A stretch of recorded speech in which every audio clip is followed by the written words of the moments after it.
Everyone, this is Rupesh Mishra and I welcome you all to your channel that is MathWath। देखिए ये linear algebra का video number I think 3 होगा, जो कि आपको YouTube पर भी अवेलेबल है और हमारे पेड ग्रुप पे भी अवेलेबल है। As these questions are directly from taken from your books, और जो आपका पेड ग्रुप है उसमें काफ़ी सारी चीज़ें ऐड की गई हैं। लाइक आपको इसका पीडीएफ पेड ग्रुप में मिलेगा, लाइक हैंड रिटन नोट्स जो आपको क्या कहते हैं थ्योरेटिकल यानी डिस्क्रिप्टिव बेस होता है, वो आपको सीखने को हालांकि उसकी वीडियो तो फ्रीली अवेलेबल है, बट उसका जो पीडीएफ होगा वो आपको पेड ग्रुप में मिलेगा। तीसरी बात, डायरेक्टली सपोर्ट मिलेगा आपको टीचर से, ठीक है, और टीचर का सपोर्ट आपको सॉल्यूशन के लिए मिलेगा। अब तो आपको जानने में ये बड़ी खुशी होनी चाहिए कि आपको एक टीचर और ऐड किया है मैंने आपके लिए, who will provide the solutions, ठीक है। अगर कोई क्वेश्चन आपके हैं तो रिटन जो सॉल्यूशन मिलेगा आपको उनसे भी प्रोवाइड होगा। दैट मीन्स कि they will also that person also will be helping you, okay. वो भी हेल्प करेंगे, मैं भी रहूँगा, ठीक है। साथ ही साथ में 2 लोग हो गए अभी आपकी हेल्प करने के लिए मैथमेटिक्स में। तीसरी बात, जो जितने भी पेड कोर्स हैं, पेड कोर्स वाले बच्चे हैं, हालांकि सभी को पता है कि it is very genuine cost what I had taken, जो मैंने बहुत ही जेन्युइन एक छोटा सा कॉस्ट रखा है, ठीक है, which is just 299 for third semester, 299 है थर्ड सेमेस्टर के लिए, and 250 is for fifth semester. Third semester की वीडियो आने वाली है, आज से कल में आ जाएगी, ठीक है। फिफ्थ सेमेस्टर जैसे चल रहा है उसका तो वीडियो पड़ता रहेगा, क्योंकि अब भार थोड़ा सा बढ़ रहा है। थर्ड सेमेस्टर फिर उसके बाद फर्स्ट सेमेस्टर का भी स्टार्ट करना है। That's why I had add some another person who is also having 5 to 6 years experience, okay.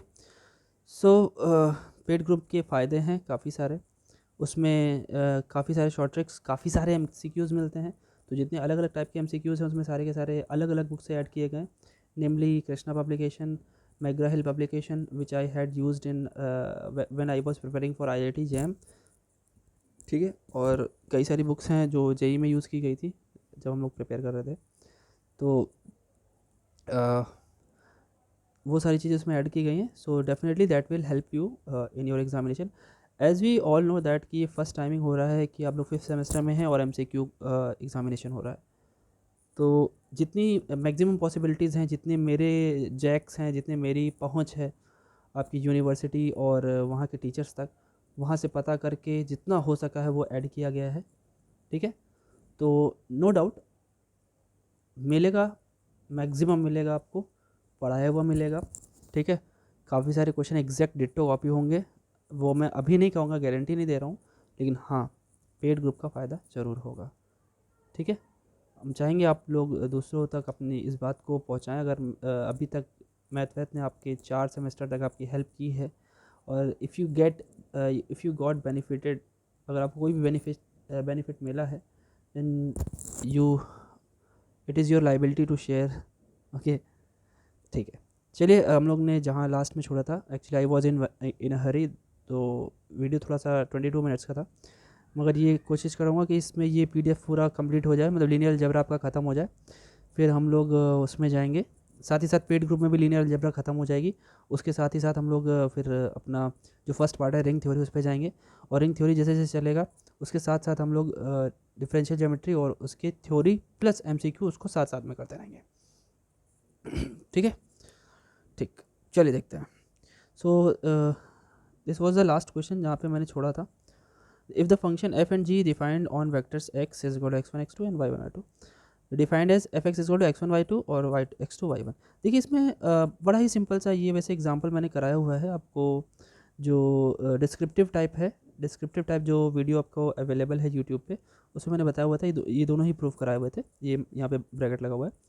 तो बड़ी ही सिंपल सी बात है कि जब हम लोग बाइलिनियर प्रूफ करते हैं बच्चों, तो बाइलिनियर प्रूफ करते समय 2 छोटी छोटी वो हमारी टिप्स थी, या 2 छोटे रूल्स आपको प्रूव करने होते हैं। क्या कि अब भाई बाइलिनियर होता, पहले तो बाइलिनियर होता क्या है।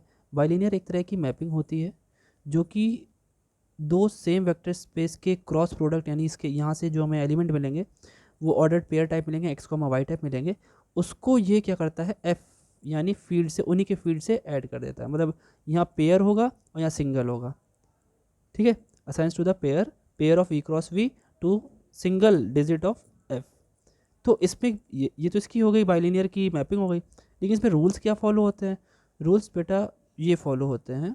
पहला पॉइंट जो आपको प्रूव करना होता है कि अगर आपने बाई चांस मान लेते हैं कि ऐसा कोई एलिमेंट उठा लिया A X one plus B X two comma Y type, मतलब आपने क्या किया है वी क्रॉस वी में इधर का दो यानी एक्स वन एक्स टू और इधर का सिंगल वाई इस तरीके एडजस्ट कर। अब दो लोग हैं एक्स वन एक्स टू लोग हैं तो दोनों को किसी लीनियर कॉम्बिनेशन में तो लिखोगे और इसका वाई ले लिए। तो ये जा कर के आपको क्या करेगा, इधर से ए हटाएगा, एक्स वन से ए हटाएगा और जो फंक्शन होगा वो अप्लाई हो जाए किस में, जब आप ए हटा रहे हो बच्चों तो ये डेफिनेटली आपको क्या करेगा एक्स वन दे देगा बाहर, मतलब ए बाहर दिया तो एक्स वन के साथ वाई आ गया, और फिर प्लस में अगर आप बी बाहर करोगे, जब बी बाहर आएगा तो एफ में एक्स टू के साथ वाई आ जाएगा। एक तो ये पॉइंट है इसका, और दूसरा पॉइंट क्या है, यही ए और बी आपने जब एक्स वन एक्स टू इससे लिए लेफ्ट वाले से, अब Y one Y two right वाले से लेंगे तो इसको भी कैसे लिखेंगे, सेम वही तरीका है।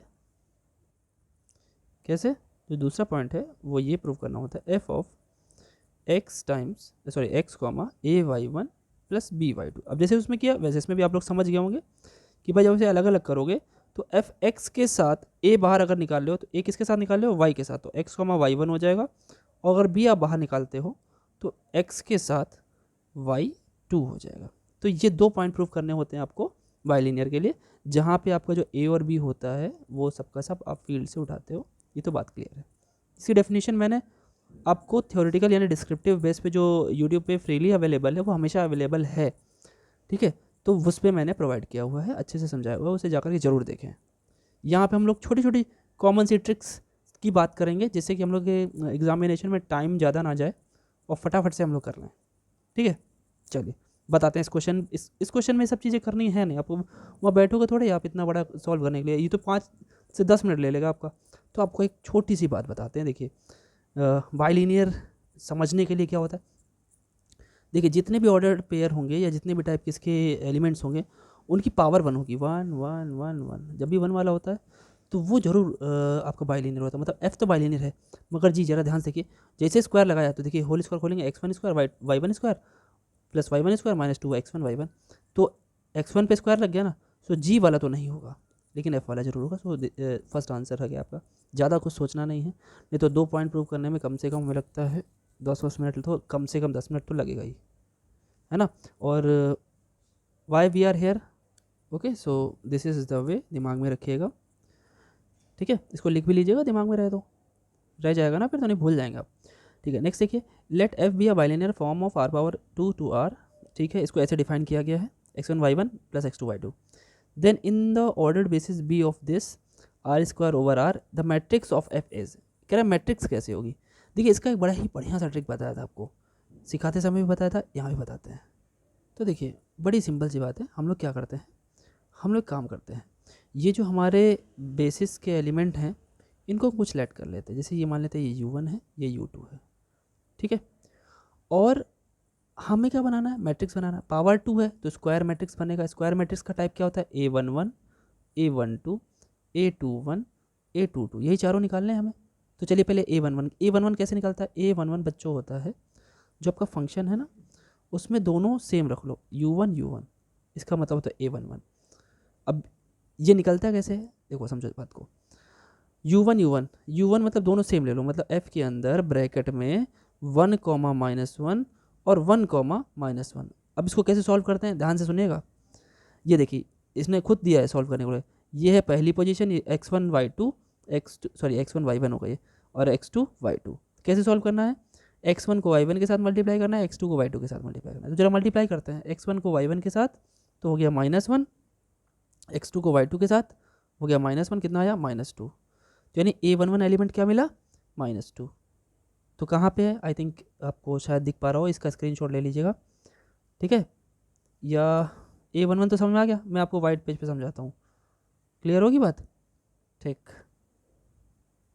चलिए देखते हैं, तो a11 तो निकल गया, चलिए a12 क्या होगा, फिर a12 का फॉर्मूला क्या होगा, देखिए A12 होगा बच्चों FU1 और U2, ठीक है, ये लेफ्ट वाला U1 और राइट वाला U2। अब वही U1 अभी आपने क्या लिया था 1 - 1 है ना, और U2 क्या था 1 1 था, दूसरा वाला एलिमेंट बेसिस का। और कैसे करते हैं, इसको इससे मल्टीप्लाई हो गया -1, इसको इससे मल्टीप्लाई और प्लस में लिख देना, आंसर कितना है 0। A12 समझ में आ गया। A21 क्या होगा U2 और U1, तो क्या हो गया f ऑफ U2 पहले लिख लीजिए 1, 1 और 1, -1, इसको साथ में मल्टीप्लाई कीजिए 1 है ना, और इसको साथ में मल्टीप्लाई कीजिए -1, 0 हो गया। तो F21 भी क्या हो गया 0 हो गया। A22 मैं आपके ऊपर छोड़ता हूँ, तो लिख देता हूँ U2, ठीक है, आंसर वैसे आएगा इसका कितना 2 आ रहा है इसका आंसर। तो A11 कितना आया था, A11 आया था -2। अब सारी वैल्यूज उठा के रख दीजिए, क्या बनेगा भाई -2, 0, 0 और 2। तो ये कौन सा ऑप्शन था, स्क्रीनशॉट ले लीजिए भाई, स्क्रीनशॉट ले लीजिए, ये हमारा क्या है आंसर है। स्क्रीनशॉट ले लिया पहला वाला, ठीक है, मैं आपको ले चलता हूँ आंसर तक। So the answer is what, the option B is. अब देखिए इसके बाद ये क्वेश्चन है जस्ट नीचे, ये क्वाड्रेटिक पॉलिनोमियल है, ये इसे क्या बोलते हैं, इसे क्वाड्रेटिक फॉर्म बनता है। लास्ट वीडियो आप लोग इसका अभी जा करके देखिएगा, इससे जस्ट पहले का, मतलब ये जो चैप्टर था हमारा रिंग थ्योरी का, कौन सा चैप्टर था, बाइलिनियर एंड क्वाड्रेटिक फॉर्म, मतलब वैसे बाइलिनियर फॉर्म से नाम से है, ठीक है, वैसे पहले होता था तो बाइलिनियर एंड क्वाड्रेटिक फॉर्म नाम होता था, कोई बात नहीं। क्वाड्रेटिक अगर ये नहीं बोलता तो भी क्लियर था बच्चों, क्योंकि पावर में 2 है तो क्वाड्रेटिक मतलब पावर 2 होता है। अब इससे जो मैट्रिक्स बनता है, बड़ी ध्यान से इसको समझिएगा, इसके लिए भी एक छोटी सी ट्रिक है, आपने ये देखना है और बस वो काम करते चले जाना है। चलिए मैं बताता हूँ क्या समझते हैं। देखिए अगर हम कहें आपके पास 3x3 टाइप की कोई इक्वेशन है, ठीक है, जिसमें मैं ले रहा हूँ x1, x2 और x3, वेदर यहाँ पे x, y और z भी हो सकता है, तो हम इसे दिमाग में रखेंगे x1, x2, x3, ठीक है। और हमारे पास जो इक्वेशन बन रही है बच्चों वो कुछ इस तरह के x1² + y1², ठीक है, या मैं ऐसे लिख तो ज़्यादा अच्छा लगता, ABCD कर देता हूँ, ठीक है, ABCD अगर कर दूंगा तो चलेगा, चलिए दौड़ेगा। ये A कर देता हूँ, A x1², B y1², C z1², चलेगा, लेकिन एक्स वाई जेड तो ऊपर लिखा है ना मैंने, यहाँ पे x1 x2 लेके करना पड़ेगा। B x2², C x3², ठीक है। अब आते हैं उसके बाद D x1 x2, E x2 x3 and plus F x3 x1, ऐसे में बनेगी इक्वेशन जिसमें सारे के सारे हमारे एलिमेंट आ जाएंगे, ट्रिपल वाले नहीं होते हैं बच्चों, ठीक है, ठीक है ना। अच्छा एक बात और आपको बताऊं, जितने भी बाइलिनियर फॉर्म्स होते हैं, क्वाड्रेटिक जो बाइलिनियर फॉर्म होते हैं, तो क्वाड्रेटिक से जो हमारी मैट्रिक्स बनती है वो सिमेट्रिक होती है, ठीक। और सिमेट्रिक की कंडीशन ये होती है कि अगर आपने उसका पहले प्रिंसिपल डायगोनल बना लिया, अच्छी बात है, फिर ये वाला जो एलिमेंट होता है वो इसके सेम होता है, और ये वाला जो एलिमेंट होता है वो इसके सेम होता है, और लास्ट ये वाला जो एलिमेंट होता, एक मिनट ये तो दिख ही नहीं रहा है, हाँ, ये वाला जो एलिमेंट होता है वो इसके सेम होता है। देखिए कितने हो गए, एक यहाँ होगा, एक यहाँ होगा और एक यहाँ होगा, तो 9 एलिमेंट तो हो ही गए। अब समझते हैं कैसे बनते हैं, ध्यान से सुनिएगा, बहुत ध्यान से, ज़्यादा कुछ नहीं सोचना है इसमें। चलिए जो पहले वाले के साथ, यानी x के साथ बोलो चाहे x1 के साथ बोलो, जो भी कोफिशिएंट होगा वो यहाँ लिखा जाएगा, जो x2 यानी y के साथ होगा वो यहाँ लिखा जाएगा, जो ऐसे x3 के साथ यानी z के साथ होगा वो यहाँ लिखा जाएगा प्रिंसिपल डायगोनल के थर्ड एलिमेंट में, ठीक। आप समझ पा रहे हो ये पोजीशन कौन सी है, पहला रो दूसरा कॉलम है ना, तो पहला रो दूसरा कॉलम यानी 1 2 दिखा आपको, तो 1 2 वाला जो एलिमेंट होगा जो उसका कोफिशिएंट होगा उसका हाफ यानी d/2 यहाँ लिखा जाएगा, और ये सिमेट्रिक है तो जो चीज़ यहाँ होगा वही चीज़ यहाँ होगा। ठीक है, ये कौन सी पोजीशन है, ये फिलहाल A12 थी, ये है A13, पहला रो तीसरा कॉलम। तो पहला रो तीसरा कॉलम यही है भैया, देख लो, है ना, x1 x3। तो यहाँ पे एक सेकंड, ये भी f है, ये भी f है, तो एक काम करते हैं, f डैश कर लो इसको, एक सेकंड मैं f डैश कर देता हूँ, या EFGHI h बना देते हैं उसको। ठीक है, इसको बना देते हैं h। ठीक, ठीक है। x1 x3 है ये, अब यहाँ पे h लिखा है, तो क्या करना क्या है, ये भी h/2 होगा। देखिए प्रिंसिपल डायगोनल के अलावा जितने भी होंगे सबका 2 से डिवीजन होगा, ये याद रखिएगा। लास्ट बचा है, लास्ट कौन सी पोजीशन, ये बताइए ना कौन सी पोजीशन है, ये सेकेंड रो थर्ड कॉलम है, सेकेंड रो थर्ड कॉलम। देखिए यहाँ पे दिख रहा है, इसके साथ है ई का हाफ करो, E/2 यहाँ पे और E/2 यहाँ पे, ये दोनों सेम होंगे। समझ में आ गया। क्वाड्रेटिक जो बाइलिनियर फॉर्म होता है उससे हम लोग क्वाड्रेटिक मैट्रिक्स कैसे बनाते हैं, I think you get that, screenshot ले लीजिएगा। ठीक है, चलिए अब हम उसको बनाते हैं, ये चीज़ हम उसके साथ करते हैं। चलिए देखिए, so here what we are going to do is the same way, वही काम करना है अपने को। क्या करना है, देखो ध्यान से, x1 स्क्वायर के साथ 3 है।